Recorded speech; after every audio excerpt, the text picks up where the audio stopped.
Hello, welcome here. Have you ever felt a quiet dread, a persistent whisper of dissatisfaction, even when outwardly everything seems fine? It's not about poverty or a dramatic failure, but a slow erosion from within, a sense that you are your own worst enemy, caught in a loop of self-sabotage that feels more terrifyingly inescapable than any external hardship. We chase success, avoid failure, but often the true architects of our suffering are not external forces, but the insidious habits we cultivate in the silent chambers of our minds. Today we're going to bravely confront 5 such core habits. These aren't just bad habits, they are fundamental ways of being that can silently dismantle your potential, your peace, and your very sense of self. More terrifying than economic hardship or professional setbacks, these are the internal prisons we build, often without realizing it, and the question isn't, are you successful? But are you guilty? If you find this perspective resonating, consider subscribing and hitting the like button, as your engagement helps us bring more insightful content to those seeking deeper understanding and practical wisdom. Let's dive in. The first core habit, more terrifying than poverty or failure, is the habit of chronic avoidance and procrastination, or what I call the untrodden path. This isn't merely about putting off your taxes or delaying a mundane chore. This is about a deeper, more profound avoidance. The avoidance of discomfort, the avoidance of truth, the avoidance of difficult conversations, and most dangerously, the avoidance of self. Consider for a moment the profound weight of what you are actively choosing to ignore. It could be the honest conversation your relationship desperately needs, but you dread the potential conflict. It might be that career pivot you know in your heart is right, but the sheer uncertainty paralyzes you. Perhaps it is confronting uncomfortable truths about your own health, your finances, or even deeper, about your own character. This habit is rooted in a fundamental human response, the desire to seek pleasure and avoid pain. Our brains are wired for immediate gratification and the conservation of energy. Confronting a challenging task, an uncomfortable emotion, or a difficult truth triggers a response in our limbic system, the part of the brain associated with emotion and memory, signaling potential threat or pain. To avoid this perceived pain, we instinctively retreat, distract ourselves, or simply defer the action. But here's the insidious trap. The temporary relief you gain from avoiding discomfort is quickly replaced by a far more corrosive pain, the pain of regret, anxiety, and diminished self-efficacy. Each avoided task, each deferred conversation, each ignored self-reflection it becomes a heavy, invisible backpack you carry, weighing you down with guilt, anxiety, and a growing sense of being overwhelmed. Psychologically, this chronic avoidance creates a deep cognitive dissonance. You know what you should do, but you consistently do something else. This internal conflict erodes your self-trust. You begin to doubt your own resolve, your own capacity to follow through. And just as you wouldn't trust someone who constantly breaks promises to you, your own subconscious mind begins to lose faith in your conscious intentions. Philosophically, chronic avoidance is a refusal to engage with the demands of existence. Existentialism teaches us about the burden of freedom and responsibility. To avoid confronting the choices and realities of our lives is to shy away from our own agency, to abdicate It is a form of self-imprisonment where the bars are built from fear of discomfort rather than physical constraints. The consequences are far more devastating than any external failure. A person who chronically avoids will find their life stagnating. Opportunities will pass them by. Relationships will wither due to unaddressed issues. Personal growth will halt, leaving them feeling unfulfilled and trapped in a static. They might achieve external markers of success, but internally they'll be plagued by a persistent sense of what if, and a nagging feeling that they are not living authentically.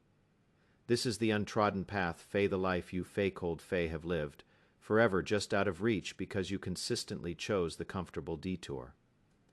Now, how do we dismantle this internal prison? The application lies in cultivating a radical acceptance of discomfort and intentionally seeking out the very experiences you've been avoiding.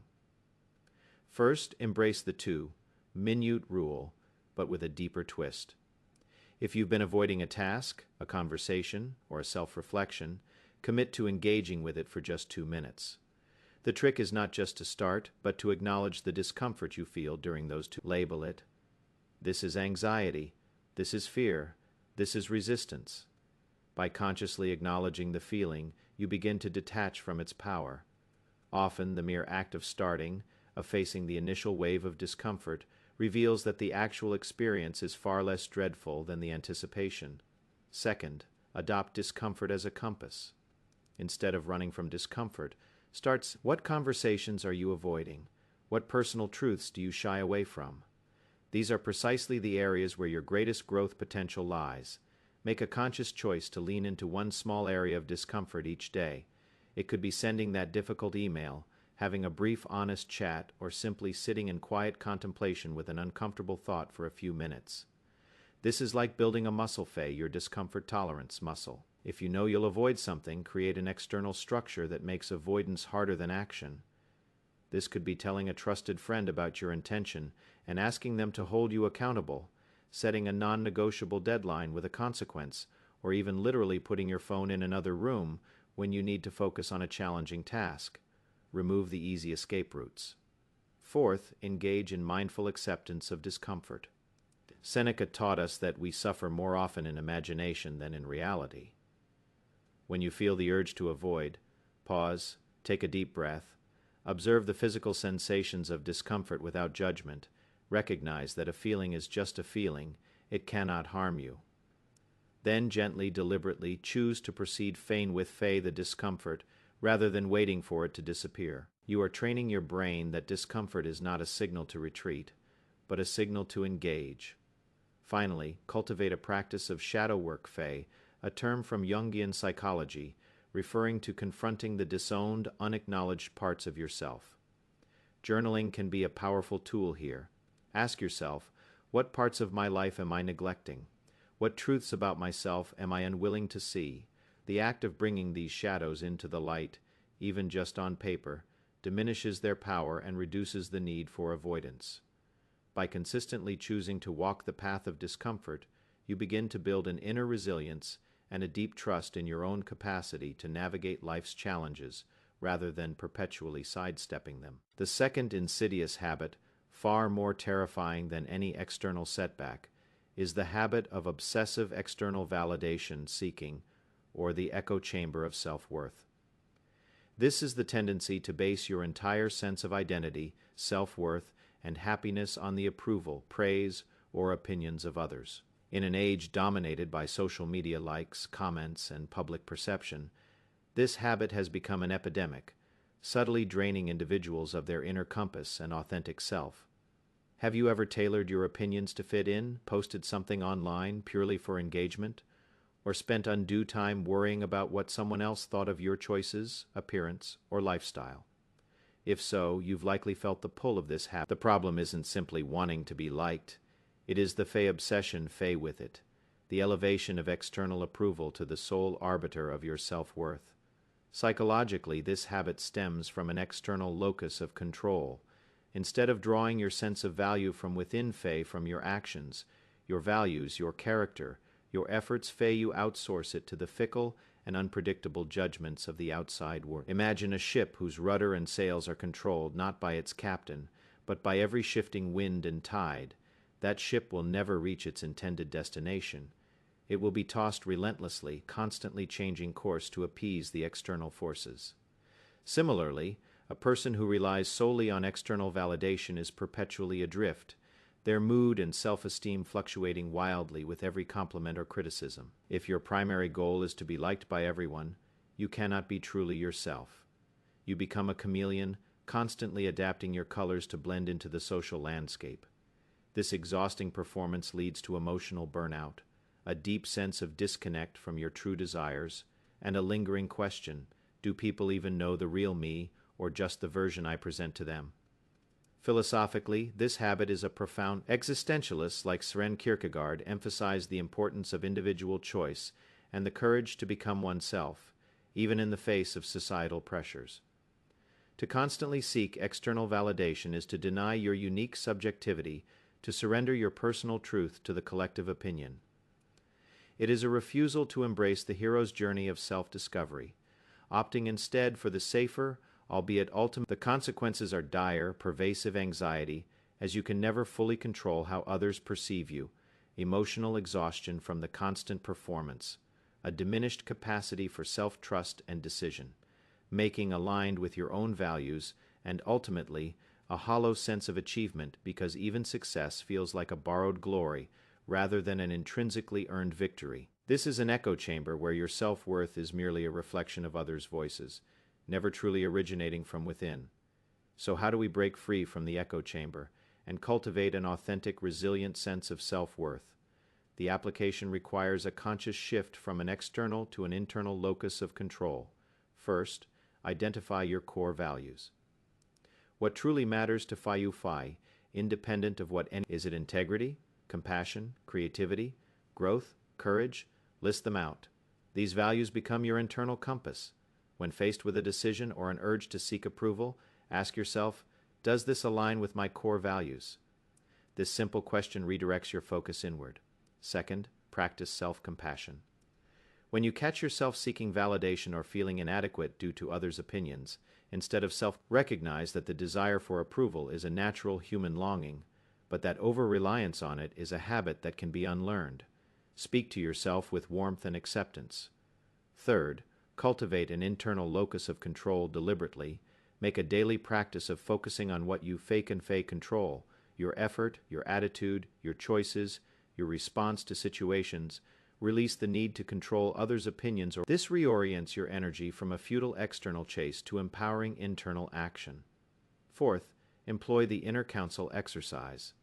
Imagine you have a council of wise, trusted mentors within you, perhaps a version of your future self, an inspiring historical figure, or a purely archetypal wise elder. When you are unsure about a decision or feeling swayed by external opinions, consult this internal dialogue strengthens your inner voice and helps you prioritize intrinsic wisdom. Fifth, practice mindful social media use, or even consider a digital detox. Social media platforms are designed to tap into our validation-seeking tendencies.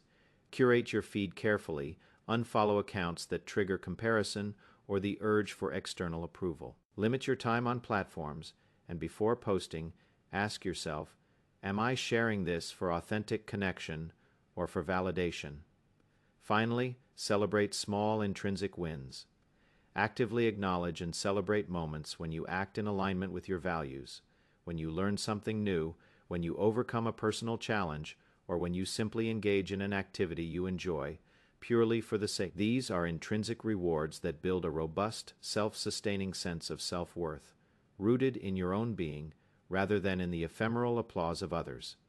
By consistently nurturing your inner compass, you become the captain of your own ship, confidently navigating the seas of life, guided by your own truth, rather than being tossed about by every external wave. The third destructive habit, more terrifying than poverty or failure, is the habit of relentless social comparison, or the thief of joy. In our hyper-connected world, where curated highlight reels of others' lives are constantly flashed before us, this habit has become a silent epidemic, quietly eroding our contentment, breeding envy, and leaving us with a perpetual sense of inadequacy. We compare our ordinary, behind-the-scenes reality with someone else's perfectly staged front-stage performance. You scroll through social media, seeing friends' exotic vacations, colleagues' rapid career advancements, peers' seemingly perfect relationships, or influencers' immaculate homes.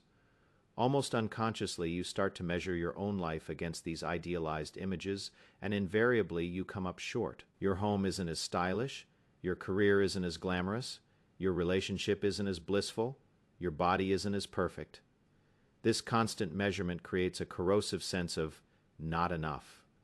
Psychologically, this is known as social comparison theory. While some forms of upward comparison can be motivating, relentless and uncritical comparison, especially to idealized versions, triggers a cascade of negative emotions: envy, resentment, anxiety, and a diminished sense of self-worth. Our brains are wired to make sense of our place in the world, but in the digital age, this ancient wiring is hijacked. We are no longer comparing ourselves to a handful of neighbors, but to an infinitely expanding algorithm-driven universe of better thans. The problem is compounded by cognitive biases. we fall prey to the availability heuristic, where the readily available images of others' successes seem more prevalent and impactful than the invisible struggles or the mundane realities of their lives. We also engage in confirmation bias, actively seeking out information that confirms our belief that others are doing better than us, further solidifying our feelings of inadequacy. This constant focus on what others have and what you perceive yourself to lack activates the brain's reward system in a negative way, leading to feelings of dissatisfaction rather than pleasure. It's like being perpetually stuck on a hedonic treadmill, always chasing the next perceived better state, never allowing yourself to truly enjoy the present. Philosophically, relentless social comparison is a profound obstacle to inner peace and the cultivation of gratitude. Stoicism, for instance, teaches us to focus on what is within our control and to cultivate contentment with our own. When we compare ourselves endlessly, we are fixating on what is outside our control, others' lives, and undermining our capacity to appreciate the unique beauty and challenges of our own journey. It's a form of spiritual restlessness, a refusal to find enoughness in the present moment. The consequences extend far beyond a fleeting bad mood. This habit can lead to chronic anxiety, depression, and a pervasive. It can hinder your ability to celebrate your own achievements, as they always seem overshadowed by someone else's. It can damage relationships, as envy can breed resentment, and ultimately it steals your joy, leaving you in a state of perpetual longing and dissatisfaction, always chasing a phantom of perfection that doesn't truly exist. This is the thief of joy, quietly robbing you of your happiness and peace. So, how do we disarm this thief and reclaim our contentment? The application lies in cultivating mindful awareness and intentional focus on your own journey. First, practice mindful gratitude. Make it a daily habit to consciously acknowledge and appreciate what you have in your life, your health, your relationships, your simple comforts, your unique talents, your small victory. Gratitude is a powerful antidote to comparison, shifting your focus from perceived lack to abundant blessing. Keep a gratitude journal, or simply take a few moments each day to list 3 things you are grateful for. Second, focus on your own progress, not others' milestones. Instead of measuring yourself against others, measure yourself against your past self. Are you growing? Are you improving? Are you moving forward on your path? Track your own learning, your own efforts, your own resilience. This shifts your internal metric from an impossible external standard to an achievable internal 1/3. Curate your information diet. Be ruthless about what you consume, especially online. Unfollow or mute accounts that consistently trigger feelings of inadequacy or envy. Actively seek out content that inspires, educates, or genuinely. Remember, you control what enters your mental space. Fourth, understand the invisible struggles. Remind yourself that everyone has struggles, challenges, and insecurities that are not visible on their highlight reel. What you see online is often a carefully constructed facade. Behind every success story, there are untold hours of effort, numerous failures, and personal sacrifices. This perspective fosters. Fifth, cultivate enoughness. Consciously decide for yourself when something is good enough. Your progress, your possessions, your achievements. Release the pressure to always have more or better than others. This is a powerful act of self-acceptance and a rejection of consumerism's endless siren call. Finally, use upward comparison for inspiration, not despair. If you must compare, do so with a lens of curiosity and inspiration. Ask, what can I learn from this person's journey? What strategies did they employ that I could adapt? Transform envy into motivation to pursue your own goals without losing sight of your unique path. Your journey is yours alone, a unique narrative unfolding at its own pace. By focusing inward, cultivating gratitude, and measuring your progress against yourself, you reclaim the joy that comparison so cunningly steals. If this deep dive is sparking new thoughts for you, a quick like helps this wisdom reach more people, fostering a community of conscious growth. The fourth insidious habit, more terrifying than poverty or failure, is the habit of resisting personal. This isn't just about being comfortable. It is a deep-seated resistance to evolving, to learning new things, to challenging old beliefs, and to stepping outside the familiar, even when the familiar no longer serves you. It is the silent refusal to adapt to the dynamic nature of life, leading to a profound stagnation of potential and a life lived far below its vibrant possibilities. Think about the person who clings to outdated job skills in a rapidly changing economy, the individual who refuses to address damaging patterns in their relationships, the artist who fears showing new work because it might not be perfect, or the mind that rigidly adheres to old dogmas, unwilling to consider new perspectives. This resistance often stems from a fear of the unknown, a fear of failure, or paradox. Psychologically, this habit is deeply intertwined with what Carol Dweck calls a fixed mindset. Individuals with a fixed mindset believe their abilities and intelligence are static traits. You either have them or you don't. This belief makes them fear challenges, avoid effort, and view failure as a testament to their fundamental inadequacy. In contrast, a growth mindset sees abilities as malleable. When you resist growth, you are implicitly operating from a fixed mindset, creating self-imposed limitations that stunt your development. Furthermore, cognitive rigidity plays a significant role. This is the inability to adapt one's thinking to new situations or information. Our brains develop shortcuts and patterns, and while these can be efficient, they can also become ingrained, making it difficult to shift perspectives or embrace novel. The brain prefers predictability, and venturing into the unknown triggers an ancient alarm system designed to keep us safe, but which, in modern life, often keeps us stuck. Philosophically, resisting growth is a denial of life itself. Heraclitus famously stated, "The only constant in life is change." To resist change is to fight against the fundamental rhythm of existence. Stoicism, while emphasizing inner tranquility, also encourages active engagement with the world and a willingness to adapt one's mind to reality. The refusal to grow is a form of self-neglect, a passive surrender of your potential. It's a quiet tragedy, a life that could have blossomed into something magnificent, but chose instead to remain a tightly closed bud. The consequences of this habit are far. You become irrelevant in a world that constantly innovates. You miss out on new opportunities, new experiences, and new relationships. Your relationships themselves may suffer as you become resistant to the necessary evolution and compromise they demand. Internally, you experience a growing sense of frustration, boredom, and a profound regret for the unlived possibility. You become a stagnant pool where the water, once vibrant, becomes still and eventually murky, lacking the fresh currents of new experience and learning. This is the slow death of the spirit, a life lived in fear, and a terrifying forfeiture of your boundless potential. So how do we break free from the stagnant pool and embrace the exhilarating currents of growth and change? The application lies in cultivating a deliberate. First, embrace a growth mindset consciously. Understand that your abilities, your intelligence, and your personality are not fixed. View challenges as opportunities to learn, to stretch, and to evolve. When you encounter a setback, frame it not as a failure, but as valuable feedback, an essential part of the learning process. Actively seek out new information and perspectives that challenge your existing beliefs. Second, practice. Instead, commit to tiny, manageable steps outside your comfort zone. If you want to learn a new skill, dedicate just 15 minutes a day. If you want to change a habit, make one small incremental adjustment. These small victories build momentum and confidence, making larger leaps feel less daunting. Remember, a journey of 1,000 miles begins with a single step. Third, seek discomfort deliberately. Just as we discussed, this could be taking on a new responsibility at work, initiating a conversation with someone new, trying a different route home, or exploring a new hobby.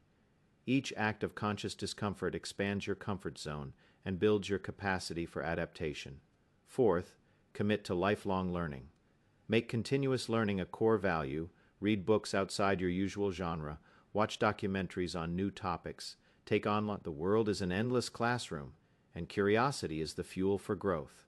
Fifth, reflect on past changes. Take time to remember instances in your life where you successfully adapted to a new situation, learned a difficult skill, or overcame a significant challenge. How did you do it? What strengths did you draw upon? Recalling these moments reinforces your capacity for change and growth. Regularly identify one area in your life where you've become too comfortable and devise a small intentional challenge to disrupt that comfort. It could be changing your daily routine, trying a new form of exercise, or engaging in a creative pursuit you've always wanted to explore. Life is a river. Trying to stay in the same spot means fighting the current. Flow with it, embrace its dynamic nature, and you will discover. Before we unveil the final, most insidious habit, remember to subscribe to the channel for more insights that aim to empower your journey of self-discovery and growth. The fifth and arguably most terrifying habit, more destructive than poverty or failure, is the habit of perpetual victimhood and blame, or the shackles of external control. This isn't about experiencing genuine hardship or injustice. It's about a pervasive mindset where an individual consistently sees themselves as a passive victim of circumstances, fate, or other people, refusing to take responsibility for their own reactions, choices, or their contribution to problems. It's a passive stance towards life, where personal agency is surrendered and power is constantly projected onto it. Have you ever found yourself saying, "This always happens to me. It is not my fault. They made me do it," or "I can't change because of external factor"? This habit manifests as an inability to own your power, even in the face of legitimate challenges. While external events can indeed be unfair, the victim mindset focuses exclusively on the external cause, neglecting the internal power. Psychologically, this habit is deeply rooted in an external locus of control, a belief that life's outcomes are primarily determined by external forces rather than one's own actions or efforts. This contrasts sharply with an internal locus of control, where individuals believe they largely control their own destiny. When you operate from a victim mindset, you are essentially engaging in learned helplessness. If you repeatedly believe that your efforts won't make a difference, you stop trying, even when opportunities for action exist. This creates a self-fulfilling prophecy. By believing you are powerless, you become powerless. Furthermore, this mindset often plays into what is known as the drama triangle, a model of dysfunctional interaction where individuals adopt roles of victim, persecutor, and rescuer. The person stuck in victimhood actively seeks a persecutor to blame and a rescuer to save them, thus avoiding personal responsibility and perpetuating the cycle.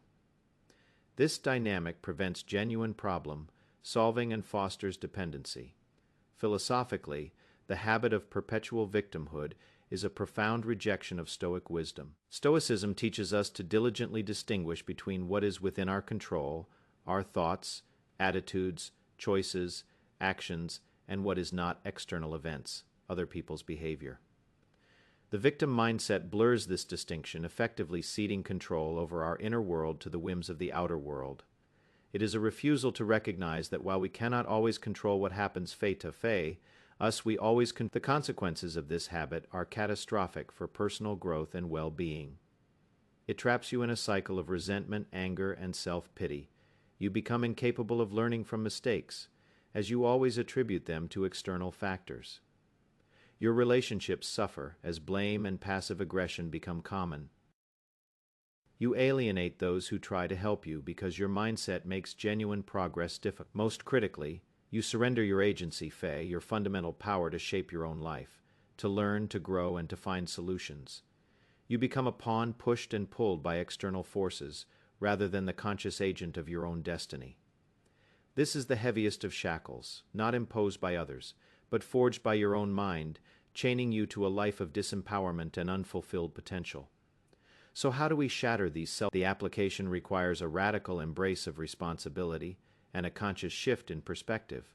First, practice radical responsibility. This is the cornerstone. It means owning your reactions, your choices, and your role in every situation, even when external events are genuinely unfair or outside your control. It is not about blaming yourself for things you couldn't prevent, but about taking full ownership of your Ask yourself, even though this happened, how can I choose to respond constructively? Second, focus on your sphere of influence. Consciously identify what is truly within your control. Can you control the weather? Can you control your reaction to bad weather? Yes. Can you control another person's behavior? Can you control how you communicate and set boundaries? Yes. By focusing your energy exclusively on what you can influence, you reclaim enormous personal power that was previously squandered on futile external concerns. Third, shift from why me to what now. When adversity strikes, the victim mindset immediately asks, why is this happening to me? This question leads to self-pity and paralysis. The empowered mindset asks, what is the next smallest, most constructive step I can take? This reorients your mind from passive suffering to active problem solving and resilience. Fourth, cultivate responsibility. This is the ability to choose your response. It is about creating a pause between stimulus and reaction, a crucial moment where you can consciously decide how you want to show up. Practice mindfulness to become more aware. Fifth, journaling for self-accountability. Use a journal to specifically reflect on situations where you felt like a victim. Instead of focusing on who or what to blame, explore your own choices, your own contributions, however small, and critically, what you could do differently next time.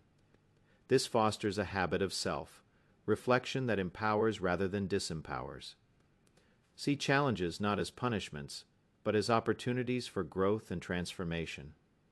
Just as an alchemist transforms base metals into gold, you can transform adversity into wisdom, resilience, and personal strength. Every setback becomes a lesson, every obstacle a chance to prove your resourcefulness. You are the captain of your own ship, even in stormy seas. By taking radical responsibility, you seize the helm, charting your own course, no longer adrift, but actively navigating the powerful currents of your life. These 5 habits are not external monsters, but shadows within us. Recognizing them is the first, most crucial step towards reclaiming your power, your peace, and your authentic self. It is a journey, not a destination, a constant practice of. Remember, the true measure of a life is not the absence of external challenges, but the strength of the inner fortress you build against these silent saboteurs.